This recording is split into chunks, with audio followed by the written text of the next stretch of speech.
Bueno, pues sean todos muy bienvenidos a esta plática del día de hoy. Recuerden que son charlas cortas con la intención de que sepamos mucho, pero con poco diálogo, a lo mejor, por parte de los investigadores de esta nueva generación. El día de hoy tenemos con nosotros al doctor Roger Hernández Pinto, quien nos va a dar su conferencia, que es acerca de partículas elementales en colisionadores de partículas a altas energías. Antes de comentar sobre el resumen de su charla, un breve CV que él nos compartió, pues él es licenciado en Ingeniería Física por parte de la Universidad Autónoma de Yucatán. Después se trasladó a la Ciudad de México, estudiando ahí la maestría y el doctorado en ciencias con especialidad de física en el tan famoso y tan codiciado CIMBESTAF, en la unidad Zacatenco. Y después, o dentro de ese periodo, consiguió una gran oportunidad en el Marie Curie Fellow, obtuvo la Fellow de María Curie, por parte en la Facultad de Ciencias Exactas y Naturales de la Universidad de Buenos Aires, Argentina, y después se nos fue a cruzar el charco, luego decimos, ¿no? Y realizó un postdoctorado en el Instituto de Física Corpuscular en Valencia, España, del 2014 al 2015. Prácticamente al terminar se lo robó el norte de nuestro país y actualmente es profesor e investigador de la Facultad de Ciencias Físico-Matemáticas de la Universidad Autónoma de Sinaloa desde 2016 a la fecha. Es bastante discreto el doctor Roger, entonces no nos presumió que tiene algunos alumnos a los cuales ha catapultado hasta ese lugar donde hizo su postdoctorado, pero suele ser una persona que como asesor le gusta apoyar a sus alumnos y sobre todo les gusta darles una visión que no a todos nos daban. Y esa visión era, cuando termines de física, ¿qué vas a hacer? Y aquellos que van a iniciar es, ¿por qué física? ¿No? Entonces, pues, más que leer el resumen, me gustaría darle directamente la palabra al doctor Roger, que nos cuente, que nos platique, que nos enamore un poquito de eso de las partículas. Adelante, doctor. Gracias, Elizabeth, gracias. Es un placer para mí estar con ustedes. Siempre para mí Puebla, cuando yo me fui para Ciudad de México, siempre me habían invitado a muchas charlas y realmente para mí es un placer contribuir de esta forma virtual a esta gran labor que tienen ustedes y que desarrollan en estos tiempos difíciles para los muchachos que en realidad pues están buscando una forma y que en esta pandemia hay que seguir, ¿no? O sea, no nos queda de otra más que adaptarnos a las formas modernas de estudiar, y pues la física se puede estudiar. Espero que convencerlos de que desde la casa se puede aprender mucho. Voy a compartir con ustedes una pequeña presentación que me gustaría me comentaran si lo ven bien. ¿Se ve la presentación? Sí. Uy, ya, perdón. Un momento, hice algo mal. Ahí va, de vuelta. Uy.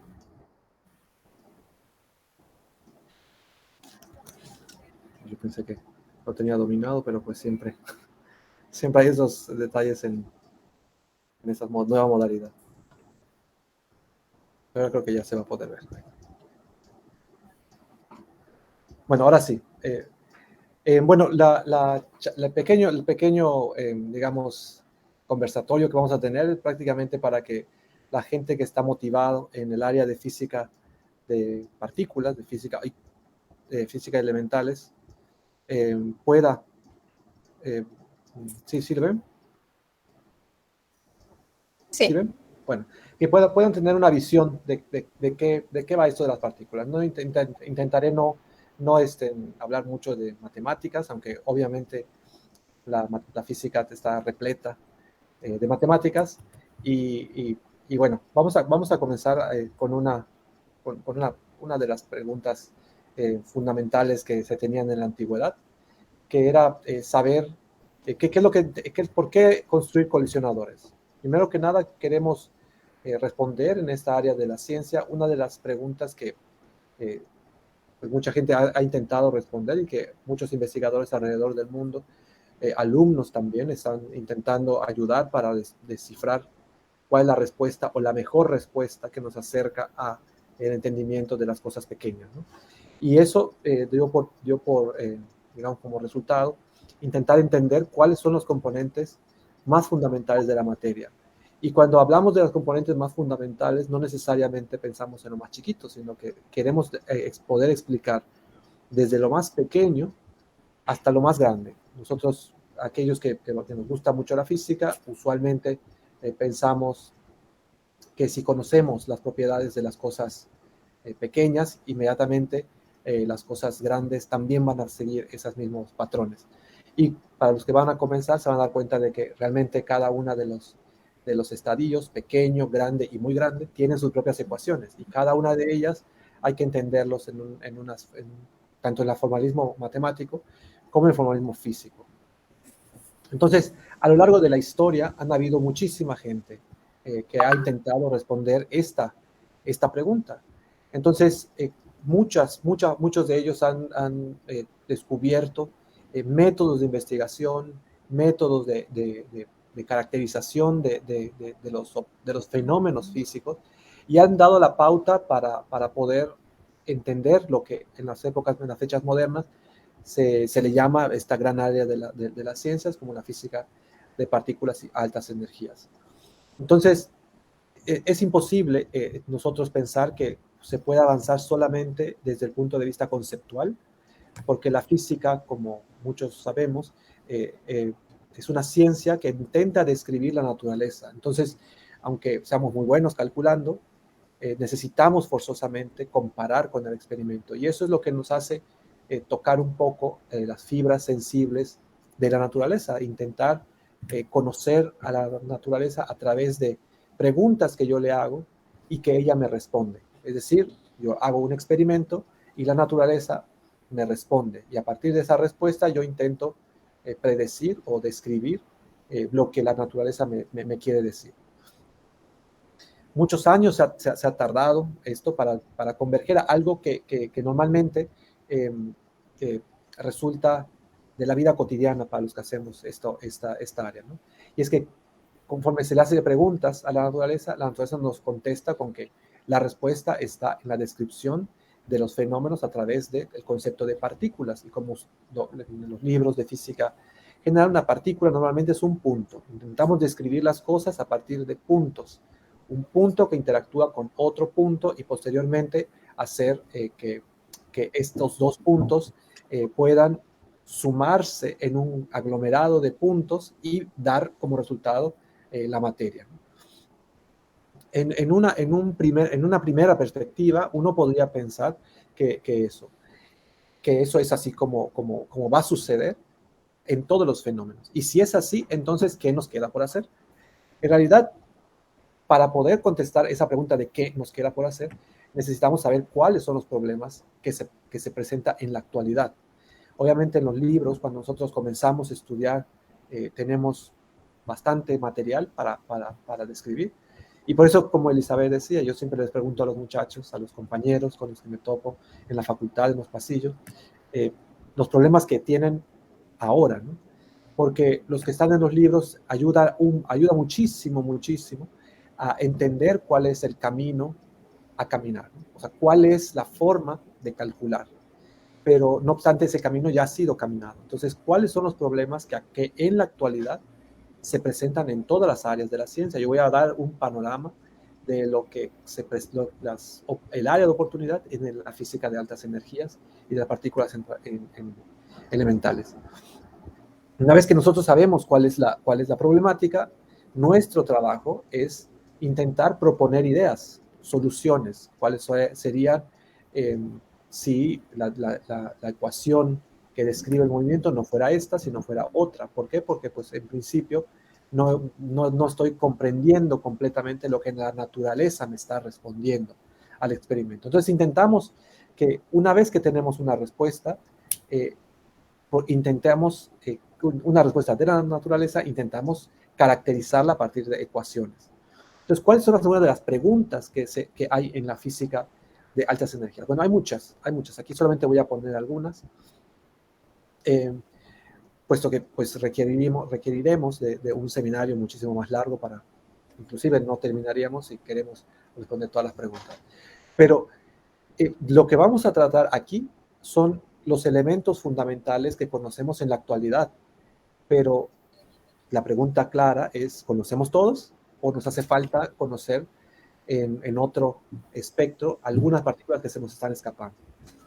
Otra es, una vez que conoces a la partícula, la pregunta es, las ecuaciones que yo imagino que funcionan para un carro en movimiento, ¿serán las mismas que rigen a estas partículas elementales? Y para eso hay que caracterizar el movimiento de estas partículas. O sea, no es simplemente descubrir una partícula, sino que hay que caracterizar a esta partícula. Entonces, después, una vez que conocemos, imagínense que ya conocen todas. Si yo sumo a todas las partículas, tenemos la concepción del mundo, de todo el universo, del mundo macroscópico. Son todas las partículas que conocemos o aquellas que vamos a descubrir o aquellas que nosotros proponemos, son todas las que son responsables del contenido de la materia del universo. Hay muchísimas preguntas más. Y lo más importante para la gente es que cuando ustedes tengan una pregunta, ninguna pregunta es tonta. Todas las preguntas son válidas.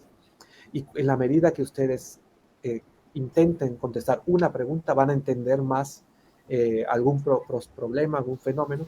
Y lo más seguro es que les surjan más preguntas. Entonces, ¿cuáles eran al inicio de la historia? ¿Cuáles eran los elementos que nosotros conocíamos? Bueno, pues se encontraba el fuego, la tierra, el aire y el agua. Obviamente, esta concepción no es la que conocemos. Inclusive, en la secundaria o en la escuela preparatoria nos enseñan la tabla periódica de los elementos. Y en esa tabla periódica, lo que nosotros tenemos es un conjunto muy grande de elementos. A mí era difícil aprenderlos todos y sin embargo es complicado que no saber dónde se encuentra una tierra rara o algo así, ¿no? Es importante conocerlos todos, sí, porque eso conforma a la naturaleza, son parte fundamental del entendimiento de la naturaleza. Pero existe algún arreglo que me permita a mí no aprenderme todas las partículas, sino simplemente un subconjunto de ellas, un conjunto más pequeño de partículas y que yo pueda entender esta misma tabla periódica que Mendeleev en 1869 presentó a la Academia Química Rusa. O sea, es importante saberlas todas o cómo podemos caracterizar a todas esas partículas. Para poder nosotros entender esta tabla, lo que se hizo en su momento fue estudiar con un conjunto de experimentos las propiedades de esta tabla. Entonces, no voy a hacer todo el recorrido histórico, pero lo importante en la concepción del experimento pasado, que era gracias a Thomson, que fue quien descubrió el electrón, lo que él hizo prácticamente era agarrar un tubo de rayos catódicos que eran acelerados por una diferencia de potencial, un campo eléctrico, y posteriormente, si la trayectoria eran partículas que manifestaban una interacción electromagnética, como la ley de Coulomb, estos forzosamente tenían que deflectarse, y lo que él entendió es que estas partículas, cuando eran atravesadas por una diferencia de potencial, la partícula siempre se deflectaba.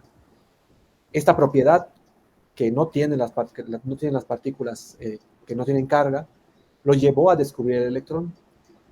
Eh, por, por cuestiones de conservación de la carga eléctrica, la materia es neutra. Entonces, si existe una carga negativa, forzosamente, o la gente pensaba que debería de existir una carga positiva asociada, de tal suerte de que cuando se sumaran los dos, un positivo con un negativo se eliminara o se cancelaba y generaba un estado neutro. Entonces se creó otro tipo de experimento, el cual era muy similar al de Thomson, y que lo que sucedió fue que se pudo descubrir a la partícula compañera. Todos los electrones se iban hacia un lado y otras partículas se iban hacia el otro lado. Pero la característica importante era que las velocidades no eran iguales. Entonces, había algo ahí relacionado con su masa que hacía pensar que esas partículas se comportaban diferente pues, por la masa. La gente siguió analizando porque si sumaban ellos simplemente la masa de los chiquitos y la masa de los grandes, no obtenían la masa de una partícula del átomo, ¿no? Del núcleo atómico. Y entonces se planteó otro experimento para poder describir aquel elemento que no manifestaba una interacción coulombiana. Eso significa que no tenía carga eléctrica. Es una partícula que se quedaba en el centro y que no se movía, o que se movía muy poquito, que no sentía la interacción con el campo eléctrico. Y eso dio pie a que se descubriera el neutrón. Entonces, a lo largo de la historia, lo que la gente entendió era que necesitaban experimentos que aceleraran a las partículas y posteriormente eran filtradas de cierta forma para poder describir sus interacciones. Entonces, la conclusión era clara. Necesitaban acelerar las partículas a muy alta energía. Entonces, sin embargo, en la actualidad, pues uno lo piensa y dice, sí, vamos a hacer un experimento de que las partículas sean aceleradas a muy altas energías. Y hay muchos problemas, o sea, ustedes no pueden, no voy a poner aquí todos, pero rápidamente, pues las partículas tienen que estar dentro de cavidades que intenten interactuar lo menos posible, tienen que estar en cavidades prácticamente en el vacío para que no interactúen con otras cosas.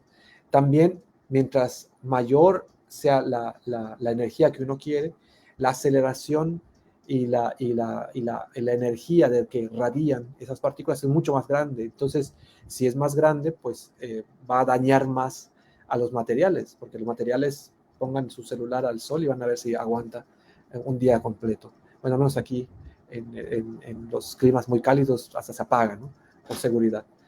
Pero si la radiación es todavía más alta, lo más seguro es que los dispositivos electrónicos haya que cambiarlos y entonces haya que hacer estudios de materiales que soporten altas radiaciones. Además, cada vez que hay una colisión, usualmente no sucede una en un segundo, suceden miles de millones de colisiones en un segundo. Entonces requieren ustedes electrónica que pueda capturar la información y pueda hacer una especie de barrido, una especie de filtrado para que no se acumule tanta información, porque ustedes pueden imaginar que mucha de la información no es útil.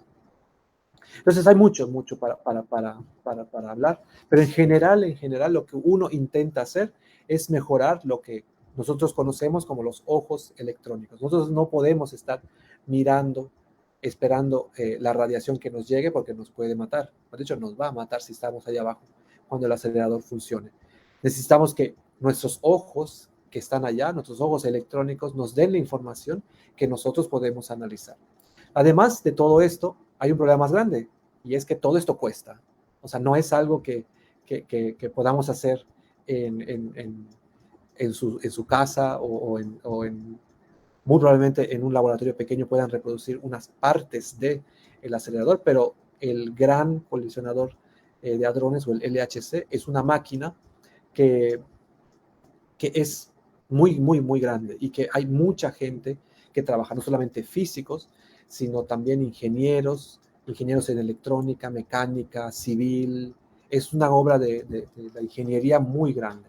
Entonces, aquí les hago un video muy corto, pero que ejemplifica qué es lo que se hace en un día, bueno, en muchos años, en el CERN, que se encuentra en la frontera entre Suiza, Francia y creo que hasta Italia entra ya. Ahí tenemos el lago de Ginebra. Ustedes pueden ver que ese es el tamaño de un aeropuerto. Bueno, no sé si ve mi cursor, pero el tamaño de un aeropuerto. Y todo nace de una botella de agua. O sea, tomamos el agua, que está hecho de 2 átomos de hidrógeno y uno de oxígeno, los primeros elementos de la tabla periódica de Mendeleev, y simplemente se calienta. Una vez que se calienta el agua, se evapora.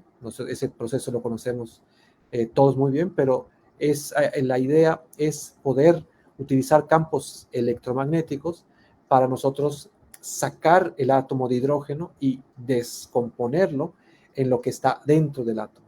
El electrón y el protón y el neutrón pueden ser descompuestos y son acelerados utilizando estas máquinas y cavidades que aparecen en el video. Y alrededor de todo el video hay un anillo que es aproximadamente 27 kilómetros que recorre las partículas, y posteriormente en 4 puntos de interacción, que son los que se muestran ahora, sucede la colisión. Hay 2 tubos. Estos 2 tubos, uno manda las partículas del lado derecho, otras del lado izquierdo, y cuando las partículas son digamos, quieren interactuar, simplemente ponen esos 2 tubos con un ángulo para que interactúen, y forzan a que los protones nos muestren su estructura interna. Entonces hay mucha tecnología detrás, hay que tener mucho control de estas partículas, porque bueno, la fuerza eléctrica y la electromagnética pues causa una interacción con prácticamente todo, porque casi todo está cargado. Entonces ahí, por ejemplo, tenemos un proceso en el cual están colimando a las partículas, y para caracterizar esta forma de la colimación, les debe de aparecer que la gran cantidad de partículas están centradas en un punto y posteriormente pasarán por filtros. Una vez que las partículas son colisionadas, pues ustedes pueden imaginar que alrededor hay unos cilindros que prácticamente colectan toda la información. Obviamente no se queda la información en un punto, sino que se almacena pues en una granja de servidores que tiene toda la información de todos los procesos que están ocurriendo en el punto de colisión. Y posteriormente, en las oficinas de la gente que se dedica al análisis de datos, intentan reconstruir el patrón que siguió todas las partículas. Ustedes pueden ver que esto no se puede hacer en una sola persona, ¿no? Hay muchísima gente y hay una red de trabajo de personas, alumnos incluidos, alumnos de licenciatura, alumnos de maestría, alumnos de doctorado, que intentan ayudar a responder a esta pregunta. Entonces, lo que nosotros hacemos tiene una gran relevancia para, o sea, la forma de caracterizar a estas partículas tiene mucho que ver con el detector. Los detectores, hay 4, que es Atlas, CMS, ALICE y LHCb, y cada uno de ellos tiene una estructura particular, ¿no? No todos son exactamente iguales, muchos comparten tecnología, pero es porque el objetivo que quieren alcanzar pues es un poco diferente en cada uno. Todos son complementarios para poder describir a la estructura interna de las partículas, pero es un trabajo colaborativo de los 4 experimentos para poder dar la interpretación de qué están hechas las partículas. Entonces, a mí me gusta esta figura, me gusta mucho porque hay como que un cierto feeling de las cosas, un cierto sentir para la gente de cómo hacen ustedes para mirar las partículas. En realidad, lo que nosotros hacemos, o lo que la gente del CERN hace, es detener a las partículas. Uno caracteriza un material. Yo tengo un bloque, no sé, un bloque de aluminio, y yo digo, bueno, voy a ver si el electrón se detiene, y si se detiene, cuál es la energía máxima que el electrón puede tener, de tal suerte de que el aluminio absorbe todo el electrón. Entonces, así es como caracterizan. Es una idea muy, muy, muy simple, pero prácticamente si en un punto como el que tenemos en el lado izquierdo sale la partícula, existen varias posibilidades. Existe la posibilidad de que un conjunto de partículas se quede en el primer anillo verde. Existe la posibilidad de que un segundo conjunto de partículas se quede en el anillo amarillo. Y existe otra posibilidad, es que las partículas no se queden ni en el verde ni en el amarillo y que salgan. Entonces, eso de observar partículas tiene mucho que ver con lo que yo en el experimento puedo yo determinar antes de colocarlo en el detector. Para que es una idea, ¿no? Aquí hay una escala en la parte superior donde dice 7 metros. Esto es un pedazo del detector de CMS, o sea que tienes un radio de 7 metros, o sea, tienes un edificio que tiene 14 metros, y si normalmente uno tiene, pues no sé, una casa tendrá 2,5 metros si quieren, o 2 para que sea más sencillo, tiene un edificio de 7 pisos. Es un edificio de 7 pisos donde está todo el detector, ¿no? Más o menos. Entonces es importante nosotros saber dimensionar todo el esfuerzo que uno hace para poder identificar esta pregunta. Y la pregunta es, nos podemos hacer, ¿de qué estamos hechos? ¿Cuáles los elementos más fundamentales de la materia? 5 minutos, doctor. Sí. Entonces, actualmente el reto es la precisión. Y en el ámbito de la precisión, tenemos que los experimentos detectan muchas fluctuaciones estadísticas y tenemos que suprimirlas. Entonces, ¿qué es la precisión para nosotros? Desarrollar nuevos dispositivos electrónicos, estudio de cavidades de radiofrecuencia, análisis de nuevas tecnologías para aceleración de partículas, diseño y construcción de nuevos detectores, análisis estadísticos. Hay muchísimos, simulaciones Monte Carlo. Dentro de la parte de teoría también hay aspectos formales de las teorías cuánticas y hay muchísimos más. Entonces, y ya para terminar, solamente quisiera comentar qué es lo que ganamos. O sea, obviamente, desde el punto de vista fundamental, nosotros ganamos un mejor entendimiento de la naturaleza. La tabla periódica de Mendeleev se reduce a esta tabla que tenemos aquí, que tendrá pocas partículas y sus interacciones. Además, hay una inversión científica y tecnológica que ayuda a la humanidad. Los estudios de resonancia magnética nuclear pueden ayudar al entendimiento de nuevas enfermedades, nuevas falencias, y nosotros necesitamos controlar campos magnéticos intensos porque las partículas que tenemos en nuestro cuerpo también están cargadas eléctricamente. Entonces podríamos hacer un estudio de lo que resulta de un análisis en campos magnéticos muy grandes. Y en el CERN son expertos en campos magnéticos intensos. También hay una necesidad de una mayor resolución. En mi juventud lo común era el láser rojo, y ahora todo va haciéndose todavía más y más tecnológico y se va atendiendo al azul. ¿Por qué? Porque almacena más información. Y además hay otra, que es que la miniaturización es algo indispensable, puesto que en este edificio de 7 pisos ya no cabe nada. Entonces, si uno quiere poner algo nuevo, tiene que adaptarse a estos espacios físicos que tiene. Y creo que el mayor aportación a la humanidad en estas épocas de pandemia es el Internet. El Internet que salió de ahí nos permite comunicarnos con gente que se encuentra en otros países, en otros continentes, de una forma muy efectiva, muy eficiente. Y volvemos a la misma pregunta. ¿Está todo dicho para los que tenemos una curiosidad grande?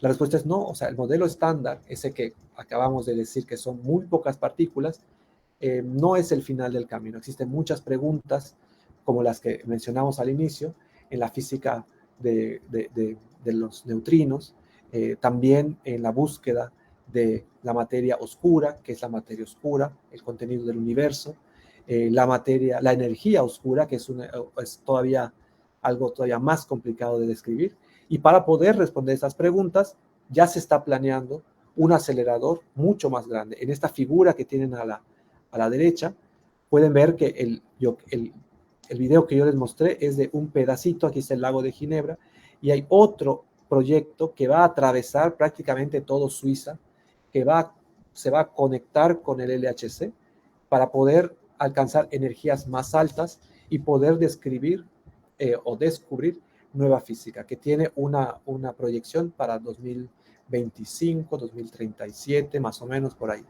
Entonces, como conclusión, yo pienso que espero haberles mostrado de que la física de colisionadores es un área de continuo desarrollo, y que necesitamos de la colaboración de todos, los físicos, matemáticos, ingenieros, en todas las áreas de la ingeniería, para poder describir, pues para poder intentar resolver esta pregunta de qué estamos hechos.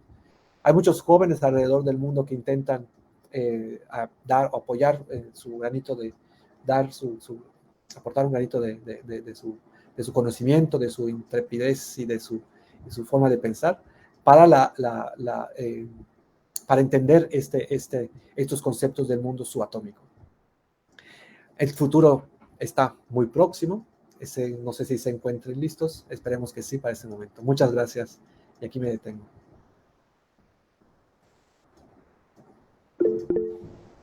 Muchas gracias, doctor Roger. Bueno, le voy a dar la palabra al maestro Alberto y después procederé a hacer otras preguntas. Diga usted.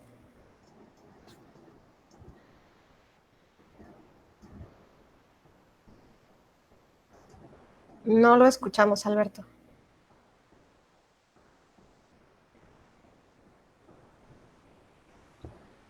Gracias, Elizabeth. Estaba dándole las gracias al doctor Roger por su plática. Y sí, hay varias preguntas de parte en el chat. ¿Estos materiales son los mismos que se usan en los satélites? ¿Nos podría dar algunos ejemplos de estos materiales?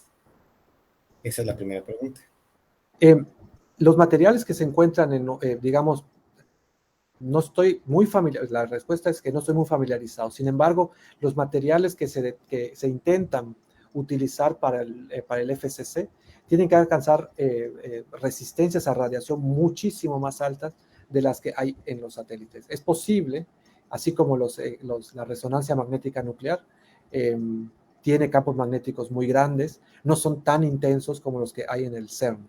Entonces, yo creo que la respuesta sería sí se utiliza porque hay un avance tecnológico fuerte e intenso, pero no creo que sea lo suficiente, no creo que sea de gran impacto para los satélites utilizar esta tecnología, puesto que la radiación que tienen allá es mucho menor.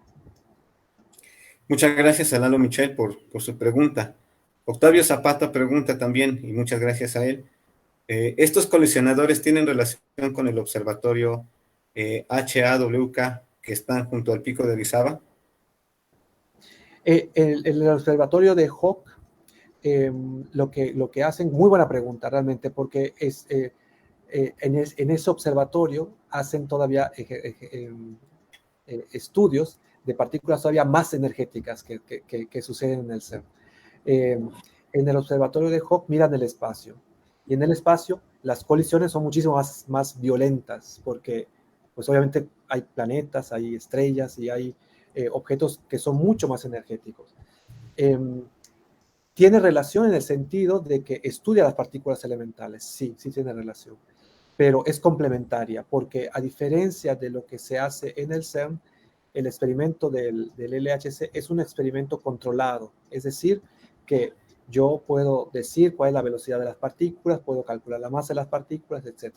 En cambio, en el observatorio de Hawk, ellos ven partículas, las mismas partículas, con velocidades muchísimo más intensas, que esas velocidades normalmente no las podemos alcanzar. Entonces tenemos que esperar a que ocurran, y lo más seguro es que nos den una información complementaria y mucho más valiosa, puesto que están en un rango de energía muchísimo más alto. Solamente para que den una idea, el LHC trabaja a 13 tera electron volts y esto trabaja a peta electron volts, o sea que son 10 a la 16 electron volts, y nosotros trabajamos a a 10 a la 12. O sea que hay órdenes de magnitud, es muchísimo mayor la energía que ellos pueden medir. Muchas gracias, doctor. Muchas gracias a las personas que nos están preguntando sobre todo. Cierro mi micrófono. Parece que Elizabeth también tienes preguntas.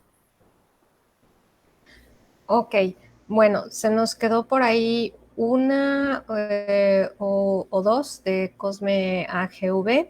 Nos pregunta si han descubierto nuevos elementos en los colisionadores, y la otra es que ya nos la contestó parcialmente, ¿qué otros usos se les puede dar al colisionador, ¿no? Gracias por ambas preguntas. La primera pregunta me parece muy apasionante porque obviamente si existen más partículas, tú puedes imaginar todos los elementos de la tabla periódica de Mendeleev, pues son elementos que están compuestos por protones, neutrones y electrones.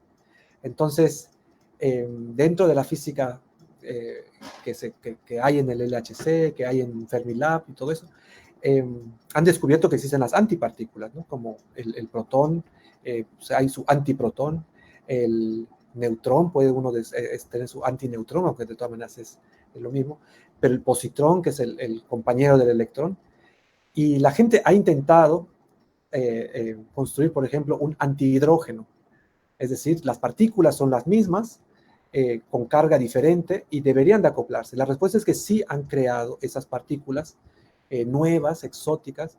El único problema es que viven muy poquito. O sea, en el momento en el que se detectan que ya se creó la partícula, prácticamente al segundo siguiente ya se fue. Pero sí se llegan a crear esos estados condensados.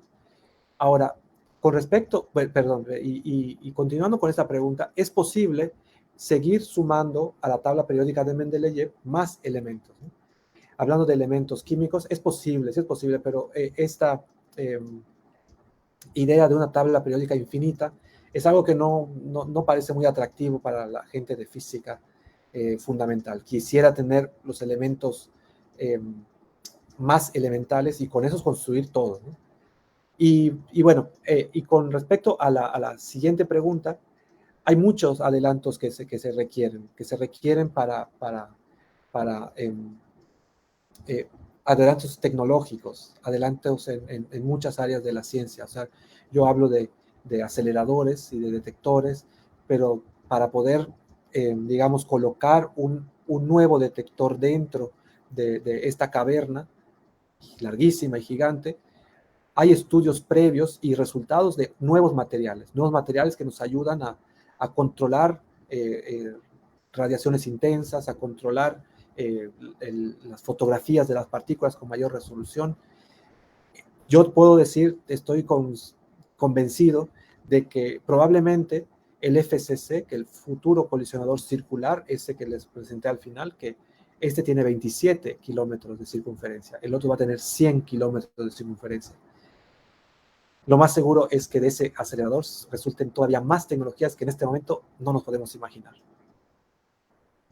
Sí, bueno, y no olvidemos que el día de hoy podemos tener toda esta maravilla y conferencia y participación estando en diferentes lugares, ¿no? Ahorita el doctor Rogers se encuentra por ahí al sureste, otros están en el centro del país y otros andamos por el norte, y no sería posible si no hubiese sido por la gran aportación del CERN, ¿no? Al darnos esta red de internet, de alguna manera podemos decir, ¿no?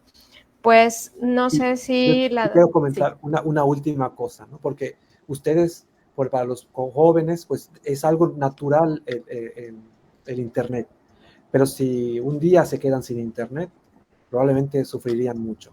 Ahora, en las épocas cuando el CERN no existía, si yo les digo que tienen que conducir 27 kilómetros, que es prácticamente atravesar toda la ciudad de Culiacán o toda la ciudad de Mérida, me tomaría media hora. Y si yo tengo que ir con mi asesor que está al otro punto, yo tendría que conducir media hora y después regresar media hora. Cuando yo llegue y mi asesor me diga, te equivocaste en un signo, regresa y vuélvelo a hacer, en la necesidad de colaborar de una manera más eficiente fue lo que hizo que se crearan esos protocolos, porque tenían un teléfono, el teléfono ya existía.